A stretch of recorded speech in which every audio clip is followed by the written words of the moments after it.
ഇന്ന് ഈശോയുടെ തിരുഹൃദയ തിരുനാൾ. എല്ലാവർക്കും തിരുനാളിൻ്റെ മംഗളങ്ങൾ ഏറെ സ്നേഹത്തോടെ ആശംസിക്കുന്നു. ഈശോയുടെ തിരുഹൃദയം നമ്മെ സംബന്ധിച്ച് ഏറെ പ്രധാനപ്പെട്ടതാണ്, പ്രിയപ്പെട്ടതാണ്. ഈശോയുടെ തിരുഹൃദയത്തോടുള്ള ഭക്തി നമ്മുടെയൊക്കെ ജീവിതത്തിന് ചെറുപ്പനാളുകളിൽ തുടങ്ങി നമ്മൾ അഭ്യസിക്കുന്നതും ഈശോയുടെ തിരുഹൃദയത്തിലേക്ക് നമ്മെയും നമ്മുടെ കുടുംബങ്ങളെയും ഒക്കെ നമ്മൾ ചേർത്ത് വെച്ച് പ്രാർത്ഥിക്കുന്നതുമാണ്. തിരുഹൃദയ തിരുനാളിൻ്റെ മംഗളങ്ങൾ എല്ലാവർക്കും ആശംസിക്കുന്നതോടൊപ്പം ഈ തിരുഹൃദയത്തിൻ്റെ ഭാവങ്ങളെ, തിരുഹൃദയത്തിൻ്റെ അനുഗ്രഹങ്ങളുടെ സ്രോതസ്സുകളെ എല്ലാം ഒരു നിമിഷം നമുക്ക് ധ്യാനിക്കുകയും പ്രാർത്ഥിക്കുകയും ചെയ്യാം. തിരുഹൃദയത്തെക്കുറിച്ച് നമ്മൾ ധ്യാനിക്കുന്ന സമയം നമ്മൾ ഓർക്കേണ്ട ഏറ്റവും പ്രധാനപ്പെട്ട ഒരു കാര്യം, ഈശോയുടെ വ്യക്തിത്വത്തിൻ്റെ പ്രകാശനമാണ് തിരുഹൃദയം എന്ന് പറയുന്നത്. ഈശോയുടെ വ്യക്തിത്വം എന്താണോ അത് തിരുഹൃദയത്തിലെ ആ ഭക്തിയിൽ ഒളിഞ്ഞിരിപ്പുന്നുണ്ട്. ഈശോയുടെ വ്യക്തിത്വത്തിൻ്റെ ഏറ്റവും പ്രധാനപ്പെട്ട ഒരു തലം സ്നേഹമാണ്. സ്നേഹിക്കുന്നവനാണ് ഈശോ, കരുതുന്നവനാണ്, കരുണ കാണിക്കുന്നവനാണ്, അലിവ് കാട്ടുന്നവനാണ്. ആ ഒരു ഭക്തി, ആ ഒരു ആശ്രയം നമുക്ക് പഠിപ്പിക്കുന്നതാണ് തിരുഹൃദയം എന്ന് പറയുന്നത്. ആ തിരുഹൃദയത്തിൻ്റെ ഭാവം അതാണ്. ഹൃദയത്തിൻ്റെ ഭാവം സ്നേഹമാണല്ലോ. ഈശോയുടെ ഹൃദയത്തിൻ്റെ ഭാവം സ്നേഹം തന്നെയാണ്, കരുണ തന്നെയാണ്, അലിവാണ്. അവൻ ജെറുസലേമിൻ്റെ തെരുവോരങ്ങളിൽ അലിവും സ്നേഹവും കരുണയും കാണിച്ച് മുന്നേറി. അവൻ ജെറുസലേമിൽ പാവപ്പെട്ടവരെയും നിരാലംബരെയും രോഗികളെയും പീഡിതരെയും പാപികളെയും എല്ലാം തൻ്റെ കരുണയിലേക്ക്, സ്നേഹത്തിലേക്ക് ചേർത്ത് വെച്ചു. ആ സ്നേഹത്തിൻ്റെ പ്രതിഫലനം തിരുഹൃദയത്തിൽ നമ്മൾ കാണും. ആ സ്നേഹത്തിൻ്റെ വലിയ നിറവ് തിരുഹൃദയത്തിൽ നമ്മൾ കാണും. ആ സ്നേഹം എന്ന് പറയുന്നത് വെറുതെ അനുഭവിച്ച് നമ്മൾ കടന്നു പോകുന്ന സ്നേഹമല്ല, നേരെ മറിച്ച് നമ്മെ പിടിച്ചു നിർത്തുന്ന സ്നേഹമാണ്, നമ്മെ ചേർത്ത് നിർത്തുന്ന സ്നേഹമാണ് തിരുഹൃദയത്തിൻ്റെ സ്നേഹം എന്ന് പറയുന്നത്. ആ ഹൃദയത്തോട് നമ്മുടെ ജീവിതങ്ങളെ ചേർത്ത് വെച്ച് നമുക്ക് പ്രാർത്ഥിക്കാം. അവൻ പാപികളെ തേടി വന്നു. കാണാതെ പോയ ആടും നഷ്ടപ്പെട്ട നാണയവും എല്ലാം നമ്മെ, ധൂർത്തപുത്രനുമെല്ലാം നമ്മെ ഓർമ്മപ്പെടുത്തുന്നത് ഈ തിരുഹൃദയത്തിൻ്റെ സ്നേഹമാണ്. നഷ്ടപ്പെട്ടതിനെ, കാണാതെ പോയതിനെ തേടി വരുന്ന സ്നേഹം. വഴിതെറ്റിപ്പോയ ഒരു മകൾക്ക് വേണ്ടി ഒരു കിണറ്റിൻകരയിൽ അവൻ മണിക്കൂറുകൾ കാത്തിരുന്നു, കണ്ടെത്തുന്ന സ്നേഹം. സക്കേവൂസിനെ തേടി പിടിച്ച് അവൻ നോക്കിയിരുന്ന് അവനെ ചേർത്ത് പിടിച്ചു. തേടി വരുന്ന സ്നേഹം.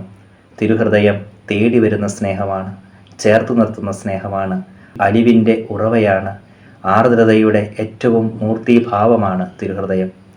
അതുകൊണ്ട് പ്രിയമുള്ളവരെ, ഈ തിരുഹൃദയ തിരുനാൾ ദിവസം നമുക്ക് ധ്യാനിക്കാം, നമുക്ക് പ്രാർത്ഥിക്കാം. ഈശോയെ, നിൻ്റെ സ്നേഹത്തിലേക്ക് എന്നെ കൂടുതൽ നീ ചേർത്ത് നിർത്തണമേ. ആ സ്നേഹത്തിൻ്റെ നിറവിലേക്ക് നീ എന്നെ കൂടുതൽ ചേർത്ത് നിർത്തണമേ എന്ന് നമുക്ക് ഈ ദിവസം പ്രാർത്ഥിക്കാം. തിരുഹൃദയത്തിൻ്റെ ആ പിക്ചർ തന്നെ നമുക്ക് ഈശോയുടെ സ്നേഹത്തിൻ്റെ ഈ തലങ്ങളെ നമ്മുടെ മുമ്പിൽ വ്യക്തമാക്കുന്നുണ്ട്. തിരുഹൃദയത്തിൻ്റെ ആ പടം നമ്മൾ ശ്രദ്ധിച്ചാൽ, ആ രൂപം നമ്മൾ ശ്രദ്ധിച്ചാൽ നമുക്ക് മനസ്സിലാക്കാൻ പറ്റുന്ന കുറേ വസ്തുതകളുണ്ട്. 5 പ്രത്യേകതകളാണ് ആ തിരുഹൃദയത്തിൻ്റെ രൂപത്തിന് നമുക്ക് കണ്ടെത്താനായിട്ട് പറ്റുക. 5 പ്രത്യേകതകൾ.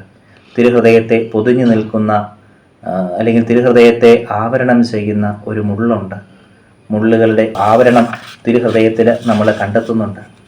അതുപോലെ തന്നെ തിരുഹൃദയത്തിൻ്റെ മുകളിലായിട്ട് കുരിശുണ്ട്, അതിനു ചുറ്റും അഗ്നിയുണ്ട്. തിരുഹൃദയത്തിലൊരു വലിയ മുറിവുണ്ട്, മുറിവിൽ നിന്ന് ഒഴുകിയിറങ്ങുന്ന രക്തവും ജലവുമുണ്ട്. ഇതെല്ലാം ആ ചിത്രത്തിൽ നമ്മൾ കാണും.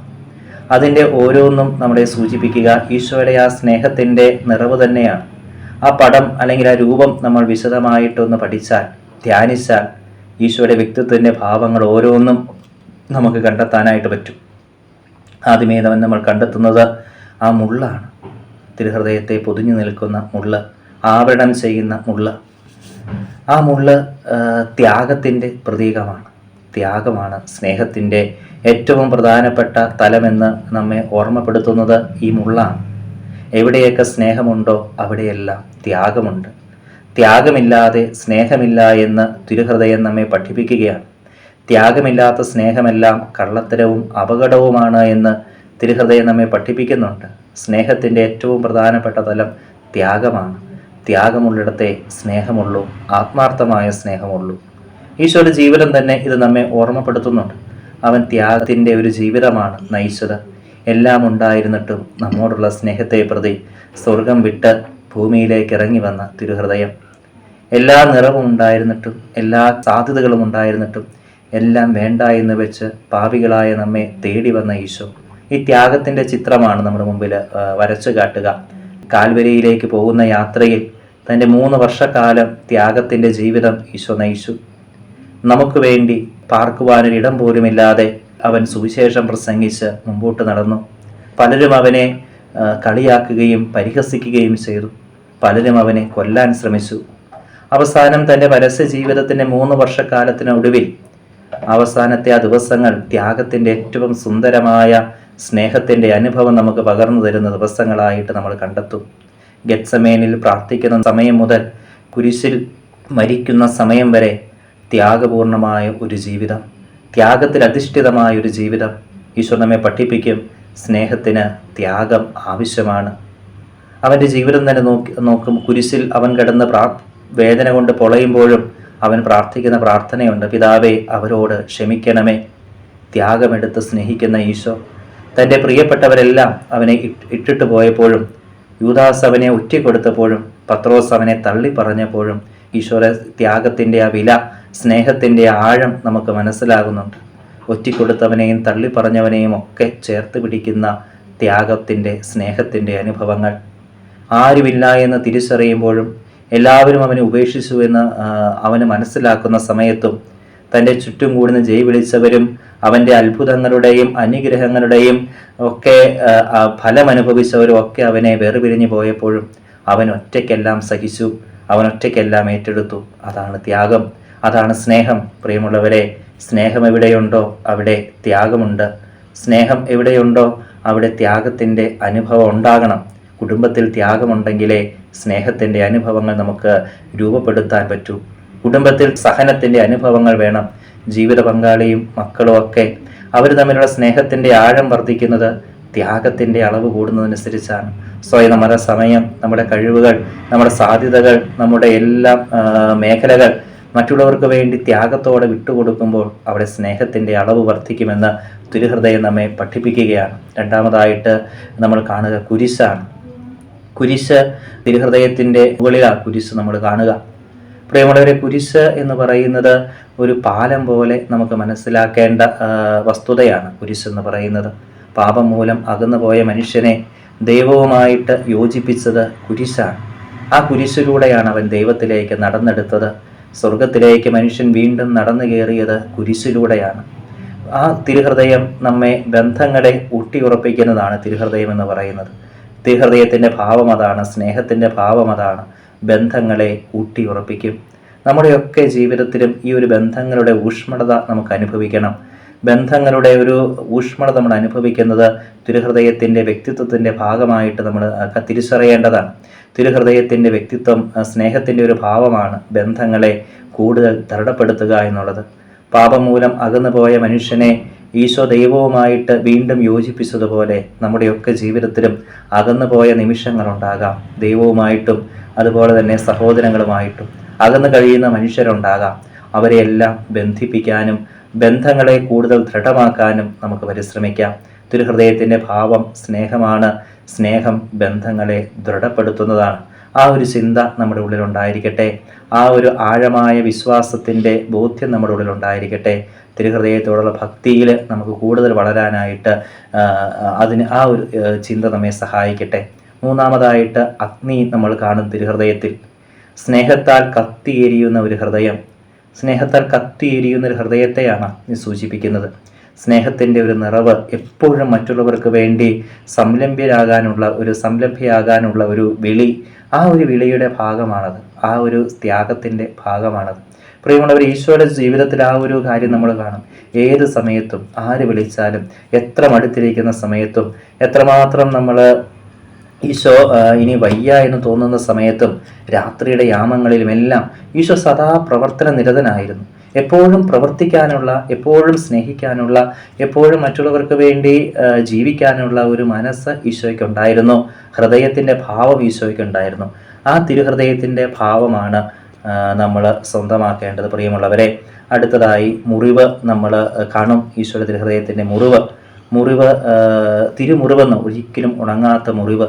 സ്നേഹത്തിൻ്റെ പറ്റാത്ത മുറിവ്, സ്നേഹത്തിൻ്റെ അടയാളങ്ങൾ നമ്മുടെ ഹൃദയത്തിൽ നമുക്ക് സ്വീകരിക്കാനായിട്ട് ശ്രമിക്കാം. സ്നേഹത്തിൻ്റെ ഓർമ്മകൾ നിലനിർത്താനായിട്ട് ശ്രമിക്കാം. ഈശോയുടെ മറ്റെല്ലാ മുറിവുകളും ഉണങ്ങിയപ്പോഴും 5 മുറിവുകൾ ശേഷിച്ചു. ആ 5 മുറിവുകളിലൊന്നാണ് തിരുഹൃദയത്തിൻ്റെ മുറിവ്. സ്നേഹത്തിൻ്റെ ഓർമ്മകൾ നമുക്ക് നിലനിർത്താം. മറ്റുള്ളവരെ നമ്മൾ ചേർത്ത് പിടിക്കുന്ന അനുഭവങ്ങൾ, ആ ഓർമ്മകൾ, സ്നേഹിച്ചവരെക്കുറിച്ചുള്ള ഓർമ്മകൾ, എല്ലാവരെയും സ്നേഹിക്കണമെന്നുള്ള ഓർമ്മകൾ, ആ ഓർമ്മകൾ നമുക്ക് നിലനിർത്താം. രക്തവും ജലവും അവസാനമായിട്ട് നമ്മൾ കണ്ടെത്തും. രക്തവും ജലവും നമ്മൾ കാണുക.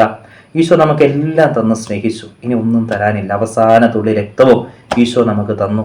ആ ഒരു വിശ്വാസം, ആ ഒരു ബോധ്യം നമുക്കുണ്ടാകട്ടെ. എല്ലാം കൊടുത്ത് സ്നേഹിക്കാൻ, എല്ലാം നൽകി സ്നേഹിക്കാൻ, നമ്മുടെ സമയം, നമ്മുടെ ആരോഗ്യം, നമ്മുടെ എല്ലാ ജീവിത സാഹചര്യങ്ങൾ എല്ലാം ഈശോയ്ക്ക് കൊടുത്ത്, മറ്റുള്ളവർക്ക് കൊടുത്ത് സ്നേഹിക്കാൻ നമുക്ക് പരിശ്രമിക്കാം.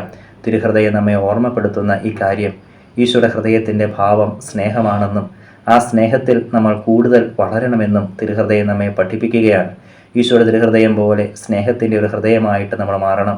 ആ സ്നേഹം നമ്മൾക്ക് അനുഭവിക്കണമെങ്കിൽ ഈശോയുടെ തിരുഹൃദയത്തിൻ്റെ ആ ഒരു ഭാവം, ആ ചിത്രം നമ്മെ പഠിപ്പിക്കുന്നത് പോലെ ത്യാഗത്തിൻ്റെ മുള്ള് നമുക്കെടുക്കണം. ത്യാഗം നമ്മുടെ ജീവിതത്തിൽ വേണം സ്നേഹിക്കാൻ. രണ്ടാമതായിട്ട് ബന്ധങ്ങളെ ഊട്ടിയുറപ്പിക്കുന്ന കുരിശിൻ്റെ ഭാവം നമ്മുടെ ഹൃദയത്തിലും നമ്മുടെ ശരീരത്തിലും നമ്മുടെ സ്വഭാവത്തിലും നമ്മുടെ ജീവിത മേഖലകളിലെല്ലാം നമ്മൾ കൂടുതൽ വഹിക്കണം. അതുപോലെ തന്നെ അഗ്നി, സ്നേഹത്തിൻ്റെ അഗ്നി, എപ്പോഴും സ്നേഹിക്കാനുള്ള മനസ്സ്, ആരെയും വെറുക്കാതെ എപ്പോഴും സ്നേഹത്താൽ ജ്വലിക്കാനുള്ള ഒരു മനസ്സിൻ്റെ ഭാവം ഈശോയെ പോലെ നമുക്കും ഉണ്ടാകണം. ഹൃദയത്തിൻ്റെ ഭാവം ഉണ്ടാകണം. മുറിവ്, ഒരിക്കലും ഉണങ്ങാത്ത മുറിവാണ് തിരുഹൃദയത്തിലെ മുറിവ്. ആ മുറിവ് പോലെ ഒരിക്കലും സ്നേഹത്തിൻ്റെ ഓർമ്മകൾ പറ്റാത്ത അവസ്ഥകൾ ഉണ്ടാകണം.